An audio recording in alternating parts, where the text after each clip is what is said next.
भक्तों, स्वयं भगवान श्री कृष्ण ने बताया है कि कौन से वृक्ष घर में लगाने शुभ होते हैं, जिन्हें घर में लगाने से अकाल मृत्यु भी नहीं होती और परिवार में सुख समृद्धि बनी रहती है और घर में माता लक्ष्मी का वास होता है। भक्तों, आपको बता दें कि जो अमीर लोग होते हैं इन्हीं पौधों को अपने घर में लगाते हैं, तो आप भी इन पौधों को अपने घर में जरूर लगाएं। भक्तों, यह बहुत ही पुरानी और अद्भुत घटना है। एक बार माता रुक्मणी जी ने बड़ी ही विनम्रता से श्री कृष्ण से प्रश्न किया, हे नाथ, कृपया यह बताइए कि मनुष्य को अपने घर के आंगन या द्वार के सामने कौन कौन से वृक्ष अवश्य लगाने चाहिए। ऐसे कौन से पवित्र वृक्ष हैं जिनके रोपण से घर से दरिद्रता दूर हो जाए, शत्रुओं का भय मिट जाए और भूत प्रेत, रोग तथा पिशाच जैसी बाधाएं पास तक ना भटके। भगवान श्री कृष्ण मंद मुस्कान के साथ माता रुक्मणी को देखते हुए बोले, हे देवी, आज तुमने मानव जाति के कल्याण के लिए बड़ा ही महत्वपूर्ण प्रश्न किया है। वृक्ष तो स्वयं में देवता के समान पूजनीय हैं। उनका जीवन में योगदान कितना अद्भुत है, यह शब्दों में कहना कठिन है। देखो, वृक्ष केवल छाया ही नहीं देते, वे वातावरण को भी शुद्ध करते हैं। उनके होने से घर में सकारात्मक ऊर्जा का संचार होता है, मनुष्य का मन प्रसन्न रहता है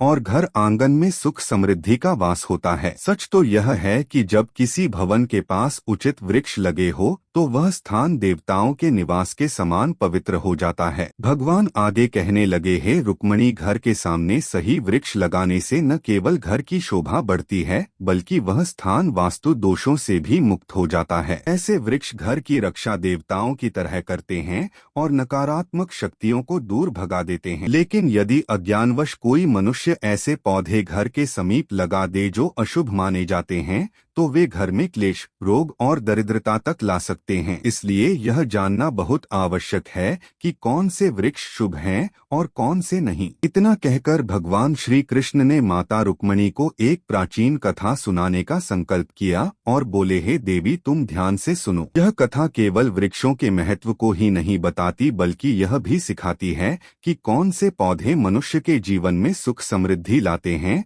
और कौन से उसके दुर्भाग्य का कारण बनते हैं। जो भी मनुष्य इस कथा को श्रवण या स्मरण करता है उसके जीवन के सैकड़ों पाप तुरंत नष्ट हो जाते हैं और उसे परम शांति की प्राप्ति होती है। भक्तों, इस प्रकार भगवान श्री कृष्ण स्वयं वृक्षों की महिमा का गान करते हैं और मनुष्य को यह बताते हैं कि प्रकृति केवल हरी भरी छाया ही नहीं देती बल्कि वह हमारे भाग्य, हमारे सुख और हमारे जीवन की रक्षा भी करती है। भक्तों, आगे बढ़ने से पहले अगर आप भी चाहते हैं कि माता लक्ष्मी का आशीर्वाद आपके ऊपर सदैव बना रहे तो इस वीडियो को एक लाइक करके आपके अपने चैनल को सब्सक्राइब कर लें और कमेंट बॉक्स में जय लक्ष्मी माता लिखकर अपनी हाजिरी अवश्य से लगाएं। तब देवी रुक्मणी कहती हैं, हे प्रभु, मैं इस कथा को अवश्य ध्यान से पूरा सुनूंगी, कृपया मुझे आप कथा सुनाएं। तब भगवान श्री कृष्ण कहते हैं, हे देवी, पूर्व काल की बात है। मध्य देश में एक अत्यंत शोभायमान नगरी थी। उस नगरी में गोपाल नाम का वैश्य अपनी पत्नी सुमित्रा के साथ निवास करता था। गोपाल भगवान विष्णु का भक्त था और वह नित्य भगवान विष्णु की पूजा करता था।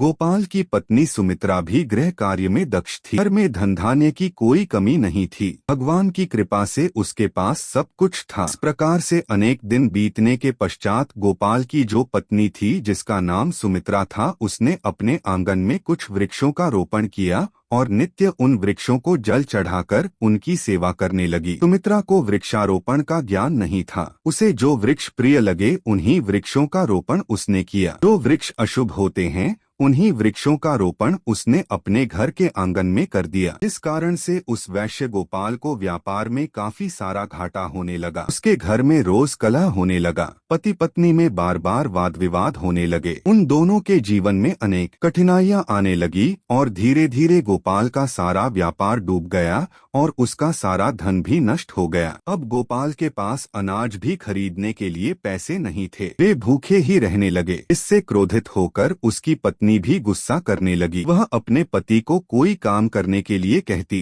फिर गोपाल काम मांगने के लिए गांव में घूमने लगा, लेकिन उसे कहीं पर भी काम नहीं मिलता था। उसने आकर अपनी पत्नी से कहा, हे भद्रे, मुझे तो कोई भी काम नहीं दे रहा है। दोनों ही पूरी तरह से उदास हो गए थे। दोनों के पास कोई उद्योग करने के लिए कुछ नहीं था। गोपाल ने अपनी पत्नी के सारे गहने भी बेच डाले और जो कुछ भी धन मिला उसी से पेट भर लिया। इस प्रकार अशुभ वृक्ष लगाने के कारण दोनों के ही जीवन में घोर दरिद्रता और संकट आने लगे, किंतु वे दोनों ही बात को नहीं जानते थे। भगवान विष्णु और देवी लक्ष्मी बैकुंठ लोक से अपने भक्तों की इस दुर्दशा को देख रहे थे। देवी लक्ष्मी ने भगवान विष्णु से कहा, हे प्रभु, क्या आप अपने भक्तों की सहायता नहीं करेंगे? गोपाल आपका बड़ा भक्त है, वह नित्य आपकी पूजा आराधना करता है। तब भगवान विष्णु कहते हैं, हे देवी, मैं अवश्य ही गोपाल की सहायता करूंगा, किंतु उससे पहले मुझे उसकी परीक्षा लेनी होगी। इसीलिए मैं स्वयं उसके घर पर जाकर उसकी परीक्षा लेता हूँ। भगवान विष्णु एक साधु का वेश धारण करते हैं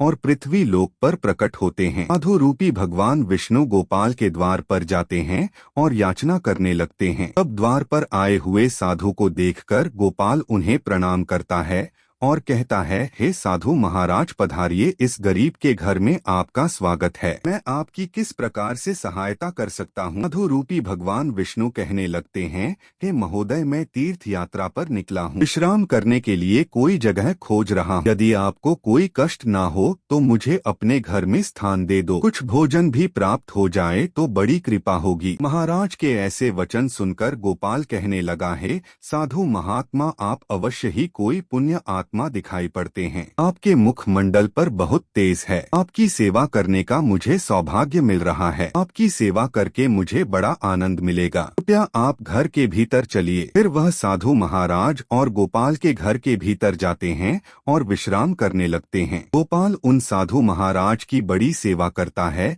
किंतु उसके पास अन्न का एक दाना नहीं होता है। तो वह अपनी पत्नी से कहता है, हे प्रिय, घर पर जो साधु महात्मा आए हैं वे बड़े पुण्यवान दिखाई पड़ रहे हैं। हमें उनके भोजन के लिए कुछ उपाय करना चाहिए। इतना कहकर वह गोपाल गांव में एक सेठ के घर पर जाता है और उस सेठ से थोड़ा सा धन देने की विनती करता है, किंतु वह सेठ उस गोपाल वैश्य को धन देने से इनकार करता है और कहता है, तुम्हारे पास तो फूटी कौड़ी नहीं है, तुम मेरा धन कैसे वापस करोगे? तब गोपाल कहता है, हे सेठ, कृपा करके आप मुझे थोड़ा सा धन दे दीजिए, मैं जल्दी ही आपको लौटा दूंगा। यदि मैं धन नहीं लौटा पाया तो आप मेरा घर ले लीजिएगा। गोपाल की बात सुनकर सेठ को उस पर थोड़ी दया आती है और वह उसे धन देते हुए कहता है, हे वैश्य, यदि तुमने धन नहीं लौटाया तो तुम स्वयं ही मुझे अपना घर सौंप देना। वह वैश्य गोपाल कहता है, हे सेठ, मैं वचन देता हूँ कि यदि मैंने धन नहीं लौटाया तो मैं आपको मेरा घर सौंप दूंगा। गोपाल उस सेठ से धन लेकर बाजार से दूध,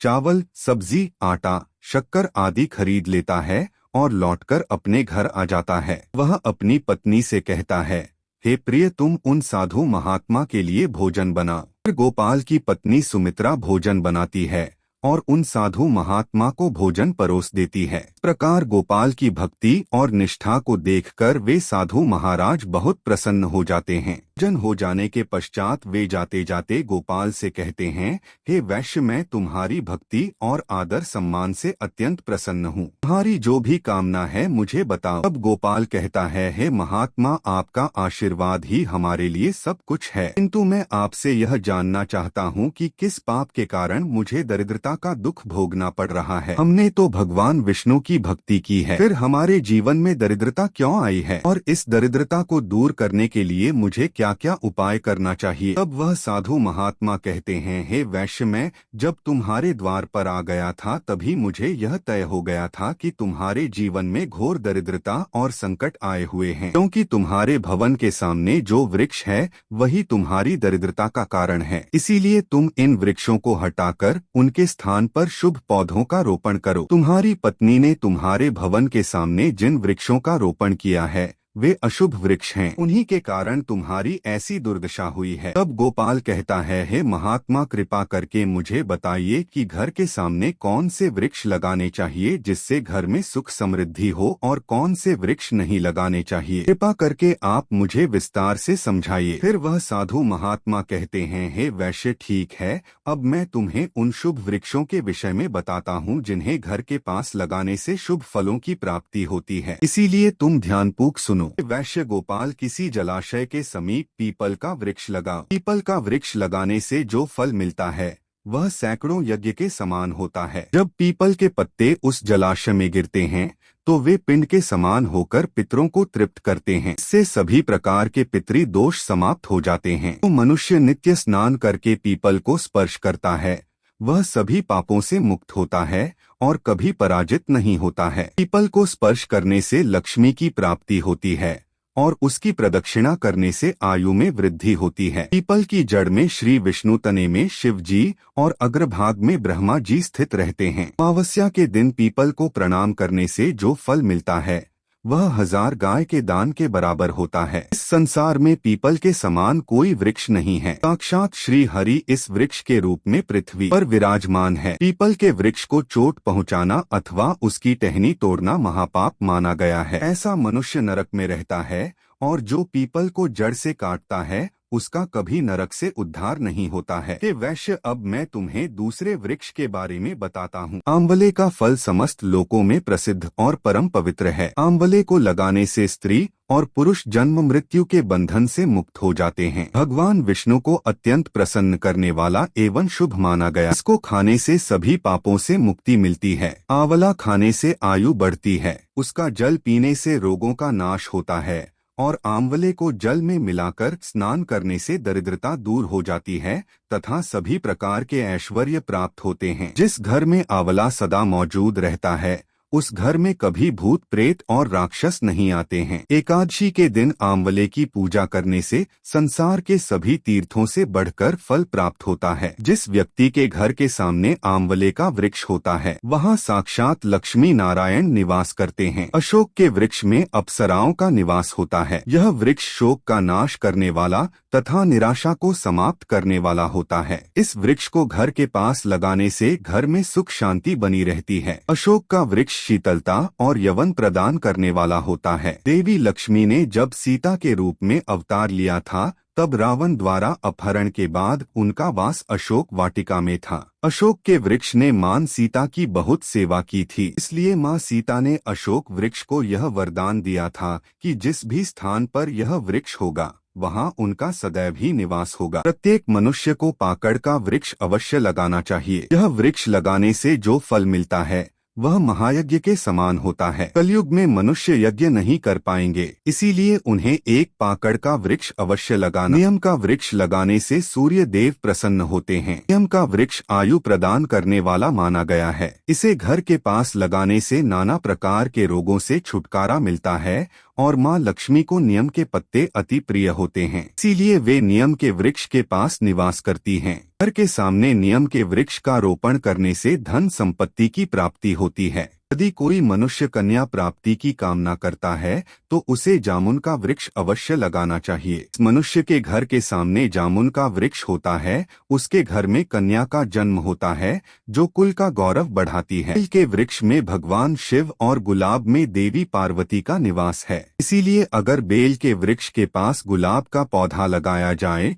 तो शिव पार्वती का आशीर्वाद प्राप्त होता है। उस घर में कभी दुख और दरिद्रता नहीं आती है। उस घर में कभी अकाल मृत्यु नहीं होती है और कोई स्त्री विधवा नहीं बनती है। नारियल का पेड़ लगाने से पुरुष अनेक गुणवान संतान का पिता बनता है। नारियल किसी भी धार्मिक अनुष्ठान का आवश्यक अंग होता है। यह अत्यंत शुभ माना जाता है। कुंद और मोगरे के पेड़ में गंधर्व निवास करते हैं, इसीलिए इस पौधे का रोपण अपने घर के पास करने से कार्यों में सिद्ध और शुभ फलों की प्राप्ति होती है। खासकर कला के क्षेत्र में काम करने वाले लोगों को यह पौधा अवश्य लगाना चाहिए। यदि किसी मनुष्य को चोर और लुटेरों का भय सता रहा है तो उसे अपने घर के पास कीकर का वृक्ष जरूर लगाना चाहिए। यह वृक्ष चोर लुटेरों को भयभीत करता है और घर की रक्षा करता है। हल्के वृक्ष पुण्य और लक्ष्मी प्रदान करते हैं। इन वृक्षों का रोपण करने से दुख और दरिद्रता समाप्त हो जाती है। घर की उत्तर दिशा में 5 कनक चंपा का पौधा लगाया जाए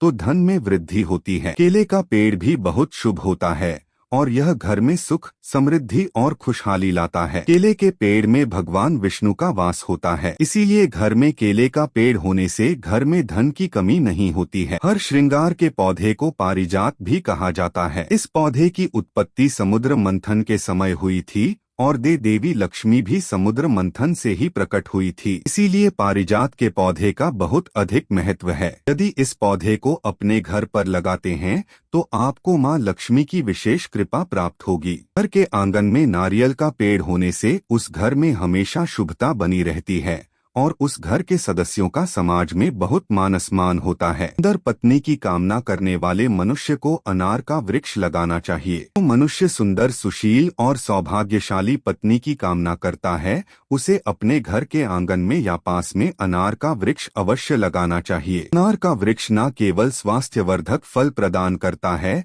बल्कि इसे शुभता और सौंदर्य का प्रतीक माना गया। अनार का वृक्ष अपने लाल फूलों और फलों के कारण सकारात्मक ऊर्जा का संचार करता है। इस वृक्ष को देवी लक्ष्मी का प्रतीक भी माना गया है और इसकी उपस्थिति घर में धन, समृद्धि और पारिवारिक सौहार्द को बढ़ाती है। अनार के फल का सेवन करने से शरीर स्वस्थ और कांतिमय होता है। पलाश का पेड़ ब्रह्मा तेज प्रदान करता है, इसीलिए इसका रोपण अवश्य करना चाहिए। पलाश को धर्म का वृक्ष कहा जाता है। इसे भगवान ब्रह्मा और अग्नि का प्रतीक माना गया है। इसके लाल फूल ऊर्जा, शक्ति और उत्साह के प्रतीक हैं। पलाश का वृक्ष व्यक्ति को आध्यात्मिक उन्नति प्रदान करता है, साधना और तपस्या में सहायता करता है और व्यक्ति के भीतर ब्रह्मा ऊर्जा का प्रवाह बढ़ाता है। पलाश की लकड़ी और पत्ते यज्ञ और पूजा में उपयोग किए जाते हैं। इनसे निर्मित संविदा अग्नि को प्रज्वलित करती है और वातावरण को पवित्र बनाती है। घर के भीतर कांटेदार पौधों का रोपण वास्तु दोष उत्पन्न करता है। इससे घर के सदस्यों को आर्थिक तंगी,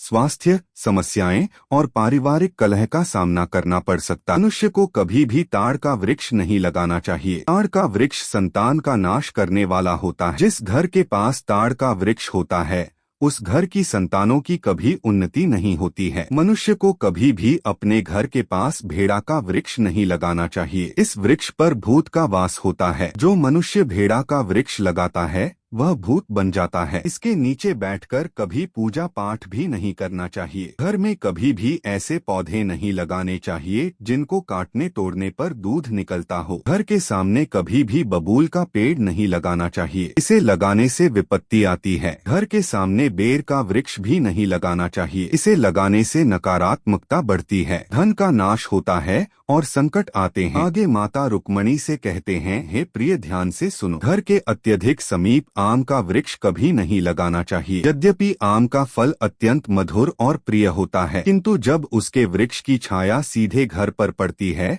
तो यह शुभ की बजाय अशुभ फल प्रदान करता है। इस कारण आम का वृक्ष सदैव घर से थोड़ी दूरी पर ही लगाना उचित है। इसी प्रकार पपीते का वृक्ष भी घर के सामने नहीं लगाना चाहिए। यह वृक्ष देखने में सरल और फल देने वाला अवश्य है परंतु इसके कारण घर में दरिद्रता प्रवेश करती है और धन का नाश होने लगता है। यदि पीपल का वृक्ष भवन की पूर्व दिशा में हो तो यह निर्धनता और क्लेश का कारण बनता है। वहीं वट का वृक्ष यदि घर की पश्चिम दिशा में हो तो परिवार में शोक और दुख का वातावरण बना रहता है। हे देवी, यह भी जान लो कि यदि घर की दक्षिण दिशा में तुलसी का पौधा हो तो संतान को पीड़ाएं सहनी पड़ सकती हैं। तुलसी माता स्वयं पवित्र हैं किंतु उनकी उपयुक्त दिशा का ध्यान रखना अति आवश्यक है। इसी प्रकार यदि किसी मृत वृक्ष की छाया घर पर पड़ती है तो वह मृत्यु सूचक मानी जाती है। ऐसे सूखे और मृत वृक्ष को तुरंत उखाड़ देना चाहिए, अन्यथा घर में अनिष्ट घटित होता है। मरुस्थल में पाए जाने वाले पौधे कठोर और सूखे वातावरण के लिए अनुकूल होते हैं। उनके कांटे और मोटे तने तो उन्हें जीवित रखते हैं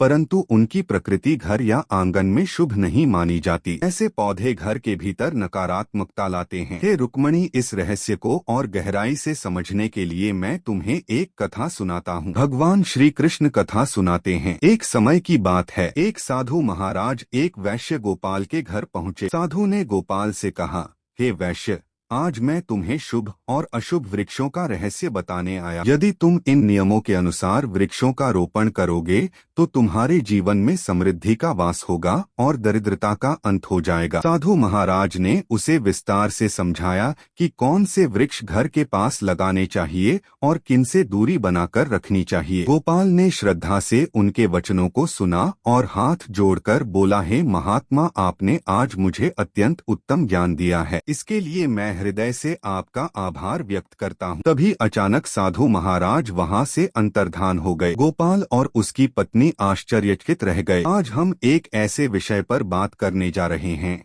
जो सीधे तौर पर हमारी आस्था और विश्वास से जुड़ा हुआ है। ध्यान रखिए, यह जानकारी सिर्फ आपके ज्ञान और जागरूकता के लिए है। हमारा चैनल इस वीडियो के माध्यम से किसी भी तरह का दावा नहीं करता। दोस्तों, हम सब जानते हैं कि मानव जीवन केवल शरीर से नहीं चलता, बल्कि आत्मा, विचार और विश्वास से भी जुड़ा होता है। जब हमारा विश्वास मजबूत होता है, तब मुश्किल से मुश्किल हालात को पार करना आसान हो जाता है। लेकिन जब हमारा विश्वास डगमगाने लगता है, तो छोटी सी बाधा भी हमें बड़ी लगने लगती है। भारतीय संस्कृति में धर्म और अध्यात्म का महत्व बहुत गहरा है। हमारे शास्त्रों में कहा गया है कि श्रद्धा ही जीवन की सबसे बड़ी शक्ति है। श्रद्धा ही हमें सही और गलत में फर्क करना सिखाती है। आजकल की भागदौड़ भरी जिंदगी में लोग मानसिक शांति की तलाश में रहते हैं। कभी कभी वह रास्ता मंदिर से मिलता है, कभी किसी साधु संत की वाणी से और कभी किसी अच्छे कार्य से। लेकिन असली सच्चाई यही है कि भगवान हमारे भीतर ही विद्यमान हैं। अगर हम मन से सच्चे हैं और कर्म से पवित्र हैं, तो ईश्वर स्वयं हमारी रक्षा करते हैं। तो यह भी सच है कि समाज में कुछ लोग आस्था का दिखावा करके लोगों को भ्रमित करते हैं।